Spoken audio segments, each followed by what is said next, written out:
প্রিয় দর্শক আসসালামু আলাইকুম। আমি আজকে আপনাদেরকে সিমের বিচি আর রুই মাছ দিয়ে মজার একটা রেসিপি তৈরি করে দেখাবো।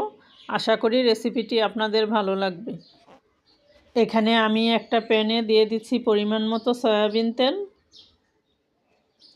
এখানে আমি 6 টুকরো রুই মাছকে লবণ, হলুদ এবং মরিচের গুঁড়ো দিয়ে আধা ঘন্টা ম্যারিনেট করে রেখেছিলাম। এই মাছগুলোকে এখন আমি ভেজে নিব। এক পাশ হয়ে গিয়েছে, এখন আমি আরেক পাশ উল্টে দিচ্ছি।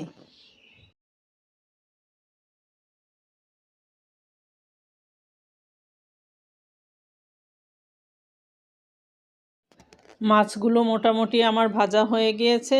আমি বেশি ভাজবো না, আপনারা আপনাদের পছন্দ মতো শক্ত অথবা নরম করে যেভাবে আপনারা খেতে পছন্দ করেন সেভাবে ভেজে নেবেন।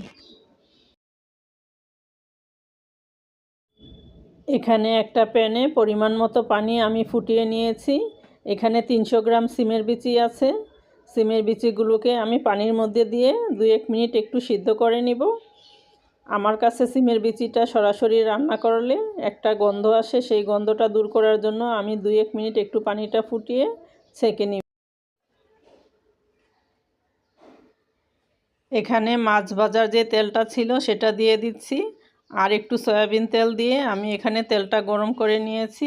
এখানে দিচ্ছি 1 টেবিল চামচ পেঁয়াজ বাটা। আমি পেঁয়াজ বাটা দিয়ে রান্নাটা করছি, আপনারা চাইলে পেঁয়াজ কুচি দিয়েও রান্নাটা করে নিতে পারেন। পেঁয়াজটাকে 2-3 মিনিট একটু কষিয়ে নিয়েছি। এইখানে দিচ্ছি 1 চা চামচ আদা রসুন বাটা। আদা রসুন বাটাটাকে একটু কষিয়ে এখন আমি দিয়ে দিচ্ছি 1 চা চামচ হলুদের গুঁড়া। হলুদের গুঁড়াটা দিয়ে এখন আমি দিচ্ছি আধা চা চামচ শুকনো মরিচ বাটা। এখানে আমি মরিচ বাটাটা দিচ্ছি, আপনারা চাইলে মরিচের গুঁড়া দিয়েও রান্নাটা করতে পারেন। এখন দিচ্ছি 1 চা চামচ পরিমাণ লবণ। লবণটা দিয়ে মশলাটাকে একটু ভালো করে কষিয়ে নিব। মশলাটা নেড়ে চেড়ে অল্প একটু পানি দিয়ে আমি আর একটু মশলাটাকে কষিয়ে নিব। তেলটা যখন উপরে উঠে আসবে তখন আমি এর মধ্যে সিদ্ধ করে রাখা সিমের বিচিগুলো দিয়ে দিচ্ছি।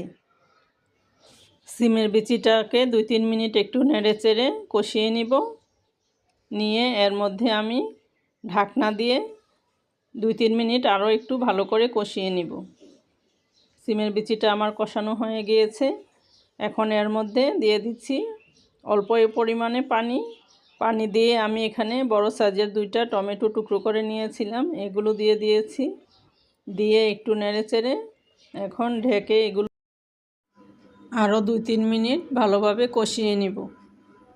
আমার 2-3 মিনিট কষানো হয়ে গিয়েছে। এখন আমি এটাকে আর একটু নেড়ে চেড়ে এখানে আমি পরিমাণ মতো গরম পানি দিয়ে দিব।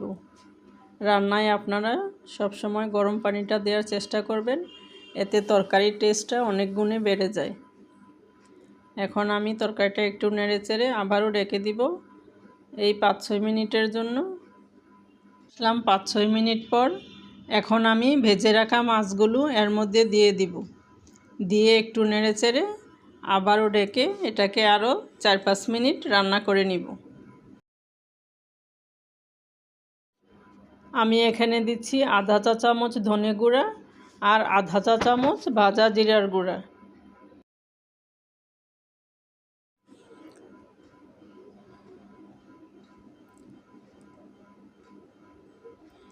এখানে আমার সিমের বিচিগুলো একদম ভালোভাবে সিদ্ধ হয়ে গিয়েছে।